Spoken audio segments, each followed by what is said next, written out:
Seja muito bem-vindo ao Atual Talks, este alimento de atualidades, informação, notícias, muita paixão e muito amor pelo que se faz. E hoje a gente tem a honra de receber aqui uma pessoa muito importante que daqui a pouco você vai saber quem é. Direto dos estúdios da RS Play TV, canal 524 da Claro.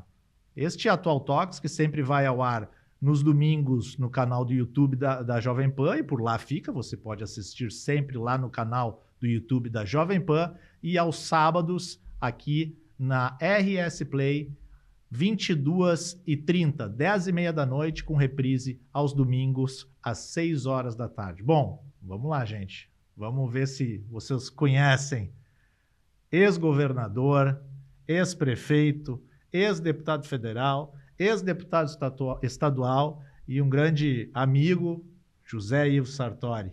Como é que vai? Olha... Seja bem-vindo e muito obrigado. Não estou mais acostumado com o microfone.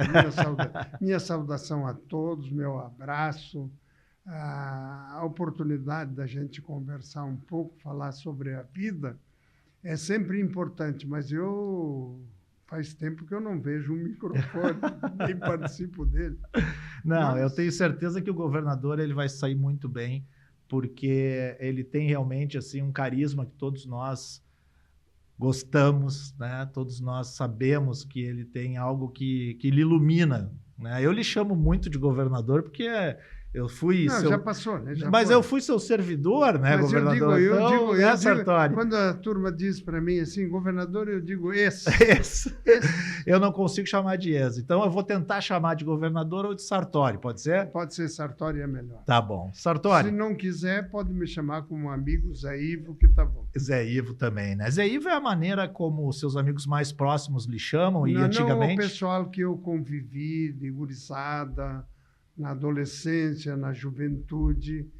E agora eu estou sendo ressuscitado pelo meu neto, que está com 2 anos e 4 meses, e ele me chama de Nono Zé. Nono Zé, que legal. Tá, é uma evolução do Zé Ivo, então. Isso aí. As coisas vão evoluindo, né? Bom. Como é que é hoje para o senhor, né? Já faz um tempo aí, já vai fazer 6, 7 anos que o senhor saiu do governo do estado. É uma evolução também para o senhor essa vida, né? Essa nova vida? Olha, às vezes eu estou um pouco desacostumado, sabe? Porque eu vivia convivendo com todo mundo, mesmo estando nas tarefas, vamos dizer, quando fui vereador, quando fui deputado estadual, deputado federal, ou quando fui lá dirigente estudantil, como presidente de Grêmio Estudantil, lá em Antônio Prado, ou como diretor do Grêmio Estudantil no Seminário Aparecida, ou como presidente do DCE da universidade. Mas em todas as outras atividades sempre fui uma pessoa de muito relacionamento e de muita convivência. Então hoje eu sinto um pouco falta, porque de repente, até no governo, a gente reunia todo mundo. Sim. Ou era o pessoal dos empreendedores, pessoal dos municípios, de todas as outras atividades. A gente se encontrava lá e eles mesmo pagavam as coisas, porque o Estado não ia pagar a janta ou o almoço. Mas a gente fez muita convivência também com as entidades, porque transformou o Palácio numa coisa altamente popular. Uhum. Né? Então, isso também era o meu estilo, o meu jeito, a minha forma de ser, de vez em quando um pouco alegre. Meu filho que diz, né? Ele diz diferente já, ele diz, pai, se alguém disser para ti, e aí, beleza? Ele diz, tu diz que tu não tem beleza, tu tem um pouco de simpatia, mas muito de grosseria. Deixa eu ajeitar um pouquinho aqui seu microfone, governador, para a gente deixar mostrando ali bastante a nossa marca da Jovem Pan, que é importante tanto aqui para a RS Play, quanto lá para a nossa rádio Jovem Pan 90,7. Governador Sartori, essa questão que o senhor trouxe, né, essa sua alegria, né, e essa sua simpatia, A gente sabe o quanto o senhor é brincalhão, inclusive as pessoas já notaram isso, inclusive até durante uma campanha, né? E eu acho incrível, assim, essa sua alegria, isso cativa a todos nós. Mas na política, durante todos esses anos, a sua alegria, a sua simpatia, as piadas, mais lhe ajudaram ou mais lhe prejudicaram? Acho que ajudou. Acho que ajudou. Claro que tem a Maria Helena, por exemplo, minha esposa, né? Ela às vezes diz, eu acho que uma hora dessa tu vai ser preso, porque com todas as bobagens que tu diz, de repente alguém vai se incomodar com isso aí e não vai dar certo. Mas eu acho que é o estilo, é o jeito. Aprendi com meu pai. Meu pai também tinha os momentos de grosseria, mas ele tinha grandes momentos de muita convivência, de muita alegria, e gostava de contar uma piada também, né? Então, vou fazer o quê? Eu fui acostumado lá no interior do interior de Farroupilha, onde eu nasci, que ele ia com a mãe nos bailes, e os 3 irmãos mais velhos, né, que nós tinha pouca diferença de idade entre nós, e a gente era obrigado a ir junto no baile. E eles iam dançar e nós ficávamos brincando lá fora, né? Ou nos domingos de tarde, quando eu ia com ele, né, ia até a paróquia, lá na mais central, ele ia jogar carta com os amigos deles, eu era obrigado a ficar lá. E se ele ficava de noite jogando, eu acabava dormindo, era num armazém, acabava dormindo em cima dos sacos de feijão, de milho, de arroz, sei lá de que era, de farinha. Essa sua alegria, então, né? Essa sua característica, isso vem mais do seu pai? Eu acho que da família toda era assim, né? Quem é muito simples, é humilde. Eu vivi muito na família as coisas que eles faziam festa nas famílias. Era tal de surpresa que hoje não existe mais, né? Então eles iam num lugar, iam no outro, ou até quando era a atividade econômica da família. Por exemplo, todo mundo produzia trigo. Hoje não produzem mais naquela região. Então, como tinha pouca trilhadeira na época, ela passava em todas as famílias. E as famílias, uma ajudava a outra para fazer mais rápido e tocar para frente, né? Então, lá também a gurizada toda convivia. Até hoje eu tenho um hábito de ir nos lugares lá onde eu convivi. Tenho muitos amigos que foram meus colegas do primário, né? E então lá a vida é assim, não tem que ter diferença para ninguém, tem que tratar todo mundo igual e pronto, e vamos tocar para frente. E eu sempre vi o senhor tratando realmente todo mundo da mesma forma, né? Seja a pessoa mais importante, né? Algum dirigente, enfim, empresário ou, né, outras pessoas que daqui a pouco estão numa posição diferente. Agora, governador, essa questão, por exemplo, assim, né, do senhor ter toda essa alegria, não é sempre, né? Eu que convivi com o senhor no governo, eu vi que, eventualmente, o senhor ficava muito brabo, e com razão, claro, né? E muito sério. É importante na vida a gente saber isso, né? A hora de ser sério e a hora de fazer uma piada ou de ter alegria? Olha, eu acho que a vida pública é uma coisa que tem que ser levada a sério. A sério. Porque senão as pessoas não vão acreditar naquilo que tu faz. E atitude é assim, é a mesma coisa que dinheiro. O dinheiro meu, eu faço o que eu quero. Mas o dinheiro público, ele tem que ser cuidado porque ele é de todo mundo, é de toda a sociedade. E para isso a gente tem que ter bem claro que nós não podemos deixar que o mundo que está aí seja levado pela inconsequência, pela irresponsabilidade ou para tirar proveito. É a mesma coisa que um funcionário, um trabalhador, ele tem que cuidar daquilo que ele faz e procurar fazer direito. Pode brincar, mas não brinque com as coisas que tem que ser sérias. Então, a seriedade, a responsabilidade, fazer as coisas corretamente, isso tem que ser permanentemente um exemplo na vida pública.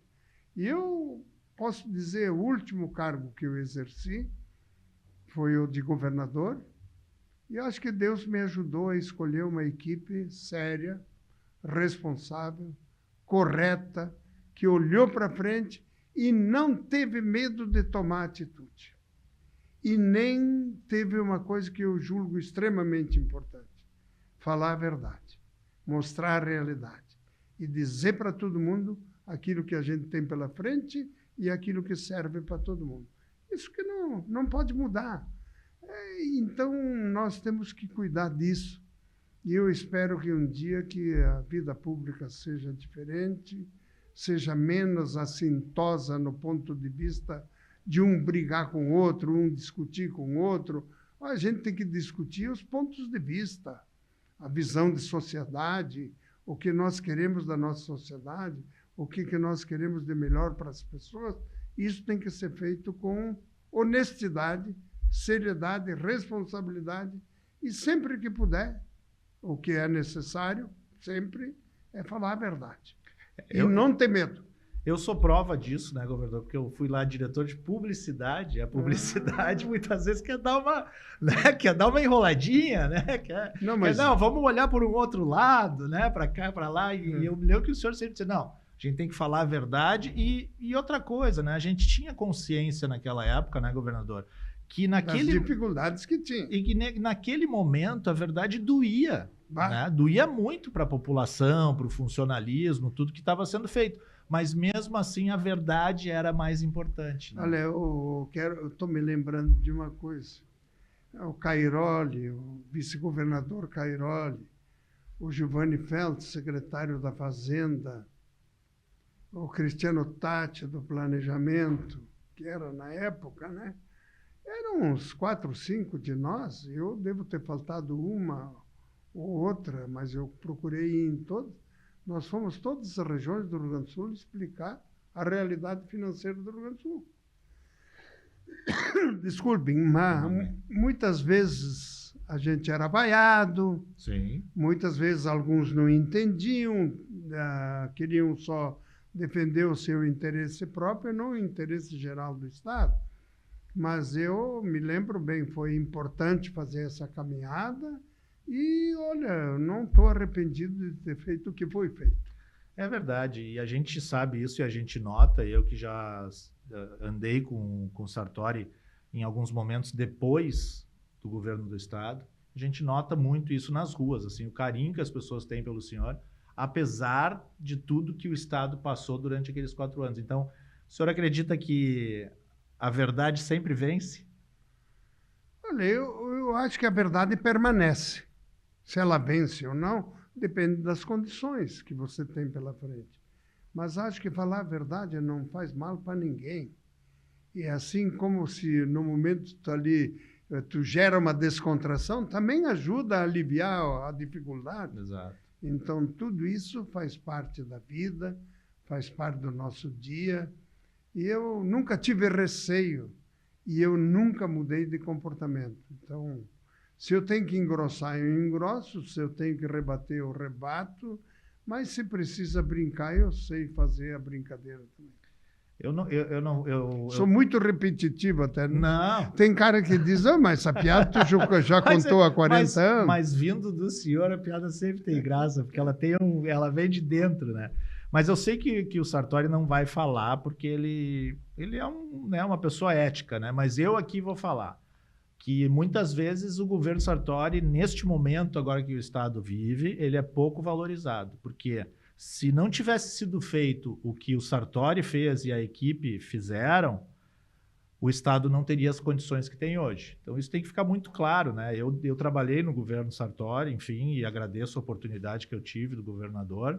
E muitas vezes eu fico assim chateado, sabe, quando não lembram, assim, né, de que toda essa questão hoje que sobra dinheiro para algumas coisas, né, tudo que vem acontecendo em relação às concessões, em relação às privatizações, tudo isso, quem estava lá entre 2015 e 2018 sentiu na pele como é que foi isso, né, como é que foi para transformar de alguma maneira ou começar a transformar o Estado.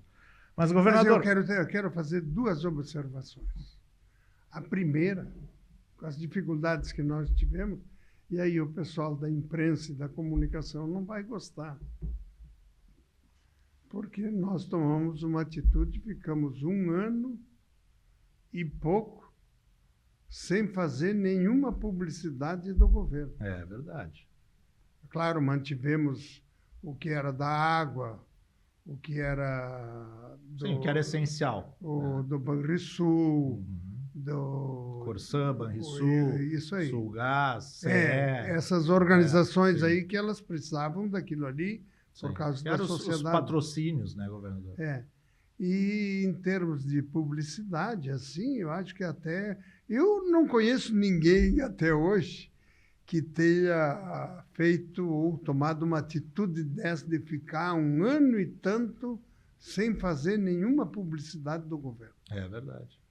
Né? E então, isso aí também, quero dizer que isso também resultou numa equipe boa e, vou dizer, méritos para vocês que faziam a comunicação, tanto as organizações que tinham especialidade, como Fuscaldo, Das agências, né? Tadeu, que era da equipe. O Alexandre lá, todos das agências. Todas as agências, mas também o Kleber, que também chegou a secretário da comunicação. Sim, e depois foi chegou da Casa por Civil, mérito. chefe da Casa Civil. Chegaram por mérito e Exato. depois chefe da Casa Civil.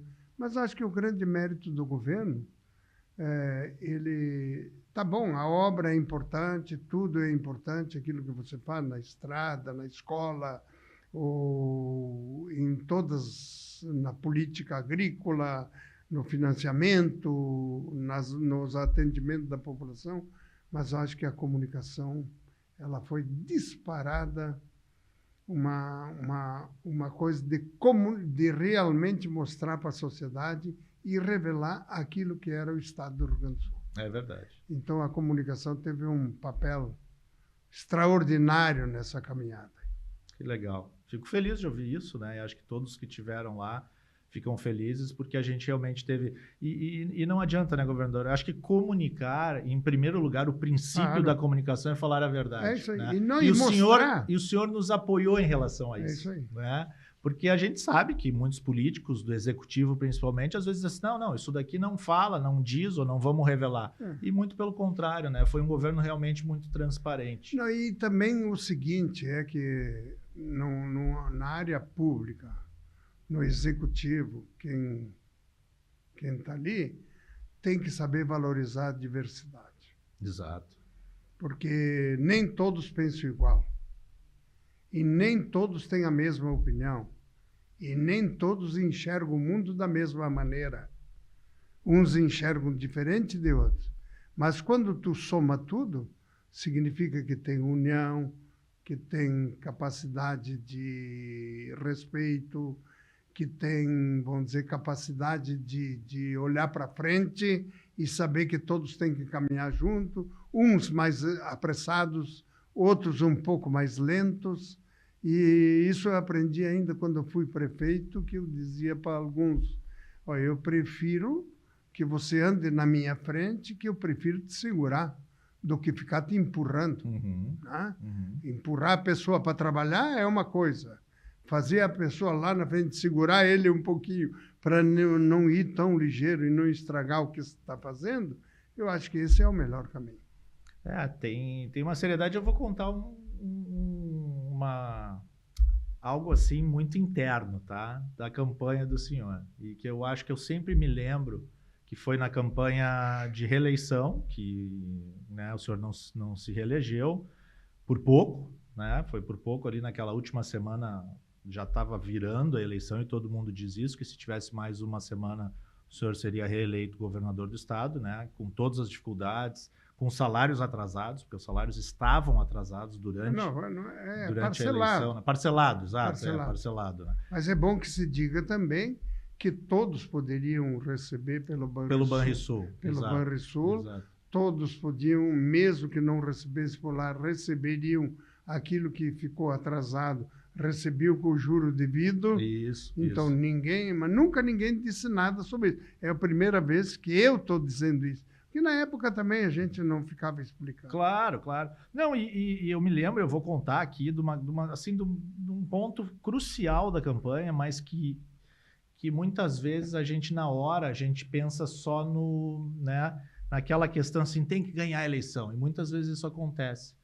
E alguns dirigentes da campanha em si conversavam com o Sartori e com o governador e diziam para ele, mas tu tens que dizer quando o salário... O senhor lembra disso, né? O senhor tem que dizer quando o salário vai voltar a ser pago de forma regular.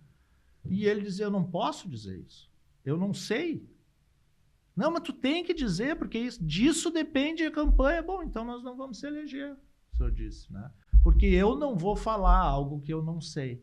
E essa seriedade eu tenho que ter com a população do Rio Grande do Sul. Eu me lembro que o senhor dizia muito isso, né? Então, essas decisões, e eu acho que as pessoas também enxergam essas decisões, né, governador? Enxerga. Quando o senhor saiu do governo, o senhor teve muita surpresa ou o senhor esperava, assim, todo esse acolhimento que o senhor teve nas ruas? Olha, eu não esperava tanto. Porque, sinceramente, primeiro, acho que nós tivemos um valor extraordinário de ter ido para o segundo turno. Porque com todas as atitudes que nós tomamos naquela época, outros não foram para o segundo turno. E tinham tomado atitudes menores que a nossa. Não é? E, segundo lugar, eu acho que também eu aprendi uma grande lição. O povo tem direito de escolher quem ele quiser. E, às vezes, hoje a ideia é essa, vamos mudar. Tem mudança para cá, tem mudança para lá, tem mudança para outro lugar. Então, mas o povo teve a oportunidade de escolher aquilo que ele achou melhor. E eu continuei com uma coisa que eu fiz na minha vida. Vou confessar aqui, é a primeira vez que eu falo sobre isso. Quando eu deixei de ser vereador, eu nunca mais falei sobre a Câmara de Vereadores ou procurar incomodar ele, porque eu fui eleito deputado estadual. Eu, como deputado estadual, fui secretário de Estado do Pedro Simão, secretário do Trabalho, Ação Social e Comunitária. E saí da secretaria, esqueci que eu passei por lá e não falei sobre isso, nem meti o bico onde eu não precisava colocar. Eu fui presidente da Assembleia, eu tive o mesmo procedimento. Prefeito foi a mesma coisa. E de governador mais ainda. Tanto é verdade que eu silenciei, até vocês que são jornalistas, são da comunicação, acham muito estranho, porque até hoje nunca mais dei entrevista. Estou falando contigo hoje porque é um podcast. Assim como eu falei com o Cláudio da Cubo. Uhum. E porque é uma coisa mais fechada, mais assim, falando da vida, do momento, da ocasião. Então, talvez alguns não entendam isso. Mas o meu silêncio era um ato que significava respeitar quem estava governando. E se eu vou discutir todas as coisas ou dar entrevista, vão me perguntar sobre outras coisas, sobre outras razões. Então, nem meu filho, que é jornalista, entende isso hoje, nem minha filha, que é de publicidade e propaganda, ela não concorda muito com isso. Acha que tem que falar, tem que dizer, tem que aparecer, tem que se mostrar. Então, são coisas assim, mas e acho que não tem ninguém que não goste de dar entrevista. Eu parei. Mas o senhor parou e acho que tem toda a razão em ter parado, né? Porque a gente já viu, né, Sartori, em outros momentos, ex-governadores que só tumultuaram o processo. Não, eu tive casos aí de gente que queria me provocar. E eu nunca aceitei a provocação e deixei livre, ele teve que parar de falar. E parece que não aceitou deixar a cadeira, né? Isso é um movimento realmente de compostura, de educação, até para deixar o outro trabalhar, né? Isso aí. Mas ano que vem termina o governo do Eduardo Leite, né? Talvez nesse momento o senhor possa começar a falar não sobre o governo, né? Mas possa voltar a começar a falar mais, se comunicar mais. O senhor está hoje com 70 eu tive uma boa relação, aprendi a ter aí. Nós tivemos muitas reuniões com os ex-governadores inclusive com algumas posturas em algumas ocasiões. O Colares, que faleceu, o único daqueles que foram eleitos pelo voto popular que faleceu, os outros todos estão aí, né? E a gente se encontra de vez em quando, conversa, bate papo, todos, alguns mais, outros menos, mas eu acho que essa convivência também é de respeito comum. Claro. Saber que nós fizemos parte dessa história, fizemos parte dessa caminhada do Rio Grande do Sul, e o Rio Grande do Sul passou por muitas dificuldades. A pandemia, as enchentes, né? Tudo isso gerou um desconforto, mas que a gente teve também um ensinamento, que nem tudo está perdido na solidariedade.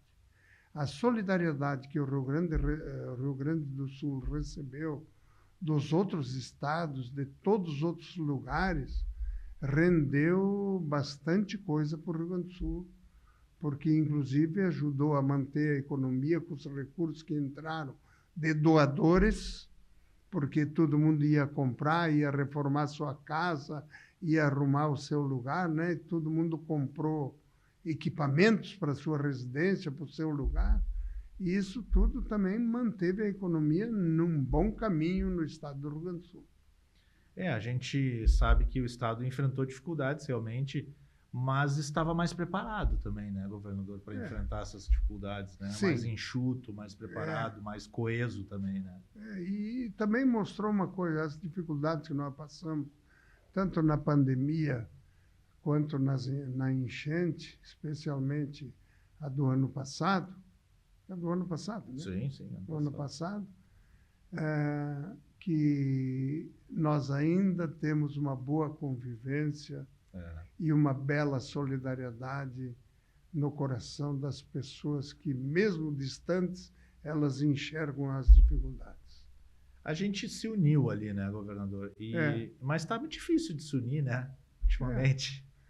Mas isso aí faz parte da caminhada, né? Faz parte. Governador, a gente, Sartori, né, eu fico sempre com essa imagem, né, do governador, e eu acho que muita gente também fica. Mas o senhor está com 76? 7, já fez 77. Eu já estou caminhando para... Ano que eu nasci, 77. Mas o senhor é um gringo, com todo respeito, forte, né? Nem tanto, dói aqui, dói ali. Um dia mas talvez esteja doendo porque está meio parado. Um dia é renite, outro dia é sinusite, depois é os ombros, depois é a lombar. E assim vamos indo. Essa insistência dos seus filhos em fazer com que o senhor pelo menos volte a se comunicar, né? De alguma forma, falar com as pessoas, né? Com mais pessoas, né? Falar com mais pessoas, né? O senhor acha que esse é um meio do senhor voltar a, de alguma forma, contribuir para a sociedade? Mas eu contribuo porque eu ajudo as entidades aonde eu posso, aonde eu sou chamado, aonde me pedem, eu vou, colaboro, ajudo, participo. Tenho meus grupos de convivência, tenho as minhas confrarias também. Eu sei. Então, lá a gente faz fofoca, ouve todo mundo tem sua opinião. Mas contribuir com a sua cabeça, governador, com a sua inteligência, com a sua experiência, para atingir mais pessoas. Olha, agora, há bem pouco tempo, há 2 meses atrás, eu acho, eu fui convidado para dar uma palestra no curso de jornalismo. Eu vi. Como é que foi lá, governador? Foi bem, gurizada boa, cabeça boa, tão bem e eu não sei se eu contribuí com alguma coisa, mas... Professores responsáveis pelas universidades, Sartori está à disposição aí para contribuir. Não, eu vou de vez em quando aqui, ali, em outro lugar. Faz parte. Eu não vou perder o jeito, nem o estilo de conviver e de participar. E porque eu aprendi também uma coisa que eu me esqueci de dizer. Eu aprendi com a minha mãe, com meu pai, uma coisa que, quando eu saí de casa, o ano que vem eu vou fazer, dia 28 de fevereiro, 60 anos, quando eu saí de casa. E foi para o seminário? Para Caxias, no Seminário Aparecida. Quase foi padre. Depois eu quero que o senhor fale sobre isso. Também. A igreja se livrou de mim. Né? Mas não esquece Mas lá eu aprendi que o meu pai diz, tudo bem, vai lá, te vira, trabalha, faz o que tem que fazer, mas nunca perca a humildade e nem a simplicidade. Eu acho que eu procurei cumprir isso aí ao longo de toda a vida. E da minha mãe, que era uma pessoa muito relacionada. Meu pai era um borracheiro, né? Foi borracheiro. E a minha mãe, ela era muito da convivência, tanto é verdade que ela deve ter sido rainha lá da terceira idade em Antônio Prado, no mínimo umas 4, 5 vezes. Né? Que legal. E tanto é verdade que no velório dela, a família teve que admitir e colocar um baralho junto. Né? Eu vi, eu estava lá. Foi um baralho junto, porque ela adorava uma cartinha. Ela né? adorava, gostava com todo mundo, com a família, com as pessoas de idade. Tinha os casais que eram os amigos dela lá, que viviam mais perto assim, que não adianta, era que nem uma mãe para eles, uma irmã, uma companheira, uma amiga, tudo, ela era tudo, né? E ela com o jeitinho, a minha mãe teve pouca instrução, mas o que ela aprendeu no relacionamento era de uma pessoa aparentemente até intelectualizada. Sim. Então, é algo que eu até conversei no último episódio aqui com o João Batista Mello, né? Que é lá da agência Paim, não sei se o senhor conhece. E ele falou na mãe dele também, que a mãe dele estudou até a 5ª série. E aí a gente falou muito sobre, sobre coisas que são diferentes, né? Uma coisa é o conhecimento, a outra é a sabedoria. Isso aí. E acho que Mas é que a sapiência, ela não vem só através do estudo ou da ciência, ela vem também da convivência. Quem sabe conviver, se relacionar, sabe como respeitar, sabe como evoluir junto com os outros. Aprender, né? Aprendizado. E repetir. Né? Professor que não sabe repetir para os seus alunos, o aluno não absorve. Pois é, então o senhor quase foi padre e depois quase foi professor. Como é que foi essa época da sua vida? Eu quase foi professor, fui desculpa. Professor. Quase foi padre e foi professor. Como é que foi essa época? Olha, Chegou a pensar mesmo em ser padre ou foi para o seminário para estudar? Eu não preciso esconder nada, né? Eu, na verdade, já jovem, eu era dirigente estudantil. Com 13 anos, eu fui fundador do Grêmio Estudantil, lá junto com outras pessoas em Antônio Prado. Depois, eu comecei a militar na JEC, a Juventude Estudantil Católica. Tinha a Juventude Universitária Católica, a JUC, tinha a JAC, Juventude Agrária Católica. Tinha todos esses movimentos, né? E eu ali até trabalhei muito lá na igreja, fazendo coordenação das missas, em alguns casos, né? E fui me destacando para isso. Foi uma consequência de eu ir para o seminário. Tanto é verdade que eu entrei com 18 anos para o seminário. A maioria que estudou no seminário entrava com 11, 12 anos antes de mim. Então, o fato é que aprendi muito. Até tive um pouco mais de disciplina, embora quando eu entrei no seminário nós pegamos já o período do pós-Concílio Vaticano II, Concílio Ecumênico Vaticano II, e que o Papa era o Papa João XXIII, que, aliás, o mundo católico às vezes nem reconhece o papel que esse Papa teve de transformação e de mudança da Igreja. Né, de estar mais presente na vida das pessoas, das comunidades. Começou a mudar até os padres rezavam missa sempre de costa, e era tudo em latim, antes de 1900, o concílio acho que é de 62, e eu entrei em 66, então eu peguei as mudanças. E realmente foi diferente. E agradeço, porque a igreja me deu para mim aquilo que eu sou hoje. Mas quando o senhor entrou lá, o senhor pensava que talvez poderia ser padre ou Mas entrei para isso. entrou para isso? Entrei para isso. Mas lá na metade da viagem eu pensei, eu vou ter que constituir família e não vai dar certo. Entre ser cínico e entre ser alguém que não... Então, nós fomos em 7 para o seminário de Viamão, aqui, na Parada 49, onde era a Tecnopuc, até bem pouco tempo aí. De 9 que nós fomos ali, saímos em 7 e formamos 2 repúblicas. E lá os padres não incomodavam o senhor com as piadinhas? Não, até que eles gostavam, porque tinha gente que também gosta, claro. Aí, né? Mas eu queria dizer uma outra coisa. Agora, por exemplo, nós somos numa república de 4. Um até foi prefeito de Nova Roma do Sul, outro tem um escritório de contabilidade em Caxias e outro lida com a língua do talhão, da cultura. Trabalhou comigo, tanto na Secretaria da Cultura em Caxias, como aqui no estado do Rio Grande do Sul, junto com o Vitor Hugo, quando foi secretário da Cultura, que, aliás, o Vitor Hugo não passou bem esse tempo, agora está bem. Mas ele está bem. Graças a Deus. Abraço para o Vitor Hugo. Isso, um abraço. Nosso secretário lá de Cultura, né? Meu cantor preferido. Sou padrinho de casamento dele.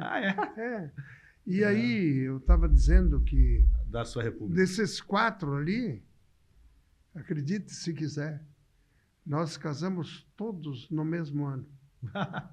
Em questão de meio ano, casamos os 4.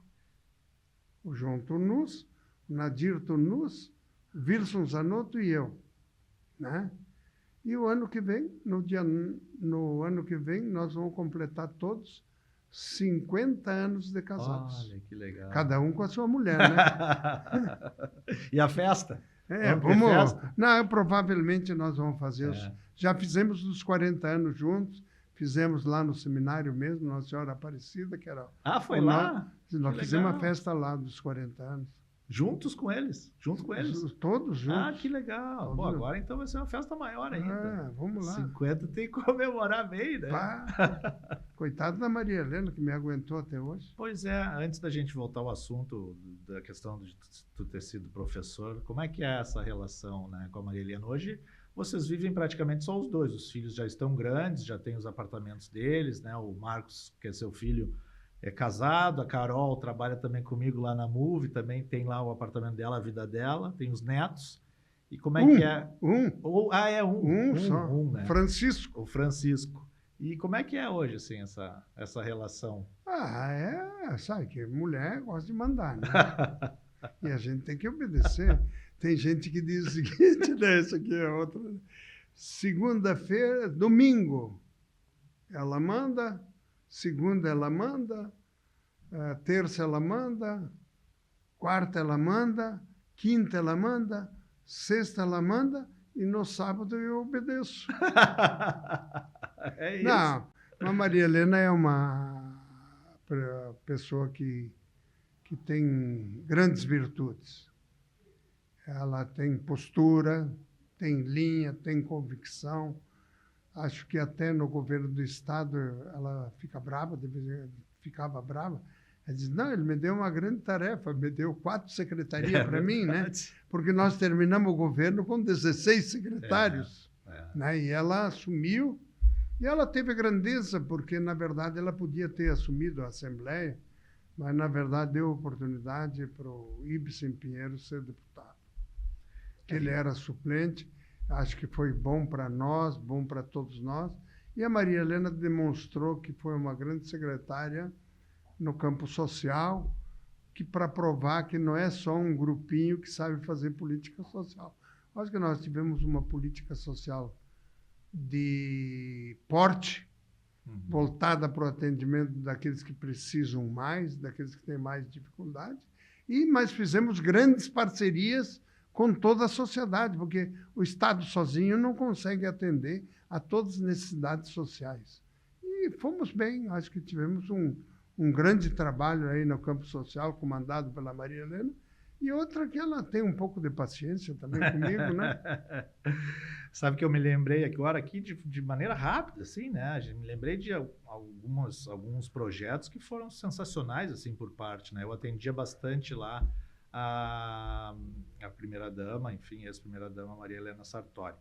E teve, por exemplo, um que eu posso lembrar aqui, o CIPAVES, né? Que são as comissões internas de Na prevenção. verdade, o CIPAV nós começamos na Prefeitura de Caxias. Em Caxias. E ela era deputada na Exato. época, daí ela transformou o CIPAV, como estava bem lá, bem trabalhado, ela transformou em lei.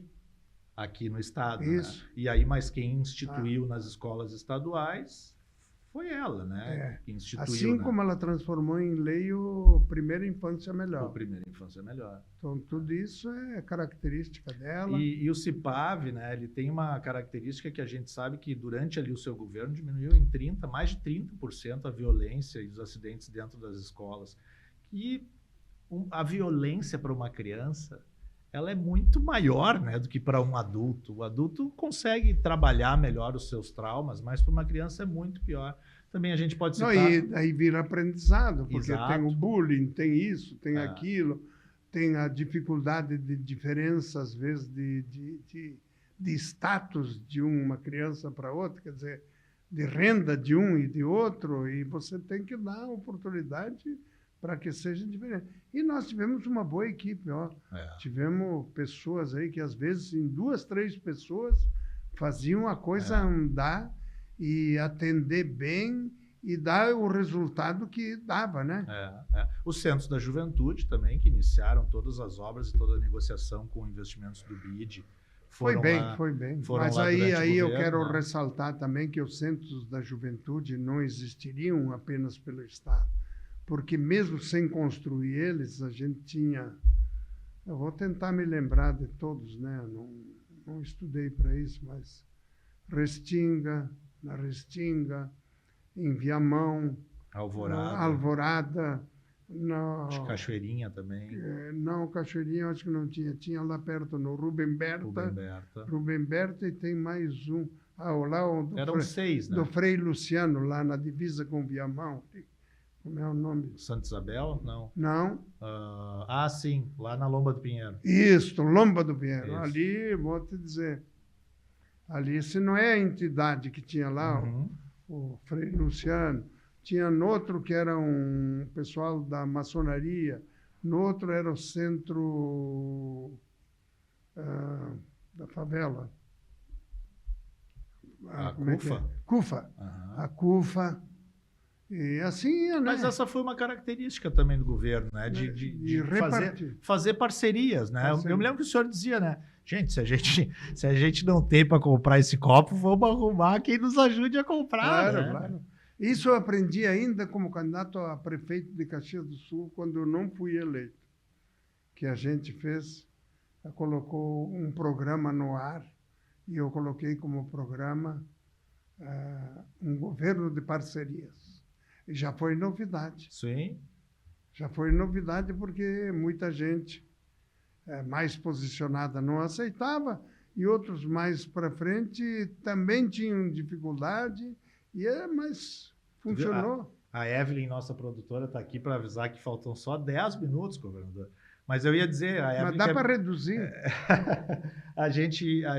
Eu acho que eu já incomodei que chega. Ela aqui, é bem mais nova que a gente, né? Mas eu ia fazer uma brincadeira. O senhor antes de existir collab, já fazia collab, né? Então... Mas vamos voltar a falar para também a gente não ficar devendo, né? Para o nosso telespectador, nosso público. Depois o senhor virou professor de filosofia, foi isso? Não. Não foi de filosofia? Não, eu fiz filosofia. O senhor fez filosofia? Eu sou formado em filosofia. A Maria Helena também é formada em filosofia, embora depois ela tenha feito também História da América Latina, né? Fez meio pós-graduação, acho, uma coisa assim. Mas eu entrei... O meu primeiro emprego foi de professor. Porque lá de trás, eu não vou contar, de pequeno, com 13, 14 anos, você ia trabalhar, né? Sim, claro. Fui trabalhar lá, produzir chinelo. Aquele chinelo amarelo de lona, sabe? Então, mas não fiquei muito tempo, não. O primeiro emprego com com carteira assinada ali, com Não, registro? Não, digo o de professor. O de professor, sim. E era de quê? Dava aula de? Educação religiosa. A educação religiosa, No Colégio São José de Caxias. E hoje é teologia, e depois eu fui... Não, o colégio de irmãs, ensino, né? Ensino Das público. Irmãs de São José. Uhum. E depois eu peguei também no Colégio Murialdo de Anaré, que também... Lá dei Cursinho? Também. E cursinho. Depois, sim. Saí dali e fui ser cartorário. Trabalhei 2 anos como cartorário, um cartório de protesto e títulos cambiais, né? Tabelionato e... Bom, começou a se adequar à nossa burocracia ali cedo. E depois, então, em 76, foi quando eu casei, em 76, e aí fui candidato a vereador e fui substituir o que foi eleito prefeito, Mansueto de Castro Serafini Filho, dando aula de moral e cívica no supletivo do Colégio Cursão. Em 78 eu virei proprietário, sócio. Não existe mais moral e cívica, né? Não. Mas os caras achavam assim, pá, mas esse cara ali que é contra os milicos, contra todo mundo, ser professor de educação moral e cívica, né, que entrou em vigor em 70, né? Em 70. Eu comecei dando aula. Hoje ia ser difícil, realmente, né? E achar um professor de moral e cívica, porque... Mas eles desconfiavam de mim, imagina eu, barbudo naquela época lá, e companhia com opiniões avançadas, muito para frente, os caras diziam, fala, esse cara aí... Bom, governador, a gente já está... E aí no Cursão foi uma experiência extraordinária. Aí é outro ambiente, né? Nós tivemos um grande servidor no nosso tempo. O Rigoto e eu estávamos juntos, éramos sócios. Bem como é a vida. Nós começamos junto como vereadores. Sim. O Rigoto e eu, depois deputados estaduais juntos. Foram depois prefeitos perto. Não, ele não foi. Ele não foi, não. Governadores foram. E ele foi federal, o senhor na época também foi? Fiquei estadual. Não, mas quando ele foi governador, que o senhor foi deputado federal, né? Sim. Ele era federal. Isso. Daí... Abriu a vaga. Não, mas fui obrigado a ir, né? Mas, na verdade, eu tinha gostado de ser estadual. Tanto é verdade que de federal eu fiquei só 2 anos, né? Sim. Eu tive que renunciar ao mandato. Vou lhe fazer uma pergunta aqui que vou puxar um pouquinho pro meu assado aqui, lá da Assembleia, né? O senhor jogar dadinho lá em cima, lá no último andar do restaurante? Não. Não, mas não tinha mais o restaurante lá em cima quando eu entrei na Assembleia. Não tinha? Já era aqui embaixo. O restaurante era ali no pátio. Porque o Schirmer sempre fala muito. Mas ele é muito mais antigo, que o Schirmer... O senhor entrou em que ano? Eu entrei em 82. O ano de final de 82, mas na verdade 83. O Rigoto e eu. Então acho que foi na legislatura anterior, então, que acabou. Acho que foi em 82 que acabou o restaurante. Pode ser. Sim, o restaurante de 82 já era lá embaixo, lá. Quem sai lá para a biblioteca, Porque naquela época realmente as coisas eram muito diferentes, né, governador? Era tudo mais tranquilo quando não se tinha, né, celular, era mais leve, o senhor acredita, assim? Não tinha tanta... Mas eu conheci o restaurante lá em cima, conheci. Sim. Mas não tinha tanta vigilância, digamos assim? Não, já era mais... sempre teve boa vigilância. Não, mas eu digo das outras pessoas ficarem vigiando, né? Hoje em dia aqui com o celular... Não, naquela época não tinha. O celular entrou em que ano? 90 e... sim, 94, 5. E nem tinha câmera, aqueles celulares, né? Era mais tranquilo. Era um tijolão. Vocês, né, que são agentes públicos, vocês viviam de uma forma mais leve, mais tranquila naquele tempo? Mas eu, por exemplo, quando entrei na Assembleia, tinha sessão e votação na segunda, terça, quarta e quinta e sexta de tarde. Não, mas eu digo em relação ao público, em relação às pessoas, assim, na rua, reconhecer, cobrar. Não, mas era muito mais reuniões, convivência, comício, tudo. Hoje em dia nem tem mais isso aí. Tá certo. Pois é, aqui, ó, a Evelyn passou aqui para nós. Ó, chegou em dezembro de 92, quando a CRT começou a distribuir os primeiros aparelhos para teste. E era caro, né? Teste, né? Era teste. E era caro, né? Era caro. Me lembro que custava o preço de uma linha, tinha que comprar a linha. Era né? um tijolão. Era um tijolão, é. Bom, balançou um pouquinho aqui. Governador, eu quero lhe agradecer muito. Assim, a gente ainda tem um tempinho e a gente não conseguiu falar de tudo, porque a sua vida realmente é muito rica de experiências, de convivência, como o senhor diz, né? A gente não conseguiu, por exemplo, falar da época da ditadura, que o senhor passou por essa época, né? E já era um agente, né, público nessa época e que, claro, tem muita diferença em relação a hoje. Eu tenho certeza que tem várias histórias. E até vou chamar aqui, vou contribuir aqui com o podcast lá do Cláudio Fagundes, que é o Aqui Tem História, que a gente gravou, né? Lá a gente... Poucas coisas são iguais do que a gente falou aqui, então eles se complementam, né?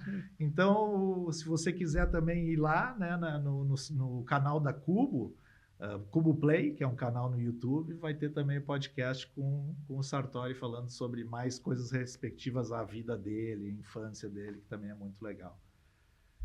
E aí? O que vem pela frente agora? Mais entrevistas, um pouquinho mais? Vai liberar um pouquinho a voz agora? Não, eu digo o seguinte, em homenagem a vocês, eu vou ficar mais reservado, vou continuar. Se um dia a gente monta alguma coisa aí, daí prospera para adiante. Mas sem entrar nos detalhes de atacar aqui, atacar lá, falar mal desse, falar mal daquele. Não precisa mais. Já tem que chegar no ar todo dia isso aí. Mas isso o senhor nunca fez também. Hã? O senhor nunca fez assim, não. nem quando estava. Mas eu enfrentava. Não, enfrentava, era discussão, com respeito. A discussão era debate político. Tanto é verdade que quando eu fui vereador, era Arena e MDB. Pá, nós era... A briga era forte, mas guardei amizade com todos. Eles sabiam minha opinião, sabiam minha posição, que lado que eu era, etc. Mas a amizade ficou com todos. E até hoje nós temos aqueles que ainda estão vivos aí, são poucos, mas nós mantemos a amizade, porque a divergência era normal. A gente sabia o que a Arena pensava, o que o MDB pensava, qual era a ideologia de uns, qual era a ideologia de outros. E nós convivemos todos e mantivemos o respeito e estivemos juntos em outras peleias posteriormente. Sartori, para a gente encerrar, de forma geral, assim, né, na vida, né, qual a sua esperança para daqui para frente? De maneira geral, seja trabalho, seja família, seja o neto, seja a saúde. Qual a sua esperança? Assim? Quero que tu faça uma análise geral. Eu acho que o país precisa urgentemente de uma reforma político-partidária e eleitoral, em primeiro lugar. Segundo, a federação não pode ser mais a que está aí. Eu tenho que valorizar mais os municípios e os estados e ter menos centralização do que tem lá hoje. E outra excrescência que existe são as tais de emendas que eu acho prejudicaram a vida dos partidos, prejudicaram o sistema brasileiro e estão acabando com o orçamento público nacional. Por isso que é preciso uma reforma da Previdência, saiu um pouquinho lá atrás, saiu um pouquinho da reforma trabalhista, saiu um pouquinho, não se mexe na reforma administrativa. O poder público não pode mais viver para dentro de si. Ele tem que ser para fora, tem que ser para a sociedade, para todos. E a minha esperança é que essas mudanças elas possam acontecer e que o município tenha valor, porque é onde a população vive. E com o senhor, pessoalmente? Eu comigo vou continuar colaborando, ajudando aqui e ali, procurando incomodar menos, porque já incomodei bastante. Tá certo. Bom, muito obrigado, Sartori, pela tua presença aqui. Realmente foi um papo muito legal e leve, como sempre é. E espero realmente que a gente possa te ver em mais lugares, assim, né? Conviver mais contigo, né? Tu que gosta de convivência. Tem gente que Não, só é só convive me- contigo quando te, Não, é te só me assiste. convidar que eu vou na janta, vou no almoço. Acho que vai ter muito almoço e muita janta para tu ir. Tá certo. Desde que a Maria Helena deixa. Ah, né? claro. Ou vai junto, né? Ou vai junto. Exato. Bom, gente, Atual Talks vai ficando por aqui nesta noite de sábado e também neste final de tarde de domingo, depende do horário que você está assistindo, ou também no YouTube. Você que ficou até agora, eu sempre me esqueço, mas clica no sininho aí do canal do YouTube da Jovem Pan, nos acompanha, deixa o seu like, que isso é bem legal para a gente aumentar aqui o nosso canal. Muito obrigado, até mais, tchau, Até tchau. mais. Tchau, tchau.